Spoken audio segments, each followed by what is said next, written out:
এটা একটা বড় কাজ হতে পারে যে বিশ্ববিদ্যালয়ে ওরিয়েন্টেশন প্রোগ্রামগুলোতে ড্রাগের বিষয়গুলোকে সামনে নিয়ে আসা এবং তাদেরকে বলা কোনো কারণে যদি তারা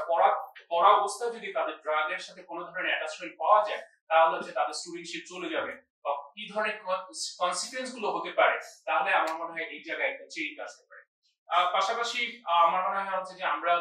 যে সাইকোলজিস্ট যে এখানে হচ্ছে ফ্যাকাল্টি বা অনুষদ লেভেলে যদি আমরা সাইকোলজিস্ট গুলো একজন করে অন্তত নিয়োগ করতে পারি এবং তাদের যদি তারা যদি আমাদের মতো সবার মতো হচ্ছে কর্পোরেট অফিসের মতো যদি একটা অফিস টাইম মেনটেন করে, তাহলে আমার মনে হয় এবং বিশ্ববিদ্যালয়ে যে প্রত্যেকটা বিভাগে আমাদের স্টুডেন্ট অ্যাডভাইজার থাকে, স্টুডেন্ট অ্যাডভাইজারকে এই দায়িত্বের মধ্যে এই জিনিসটাও অ্যাড করা যে কারা কারা ড্রাগ এডিক্টেড তাদেরকে হচ্ছে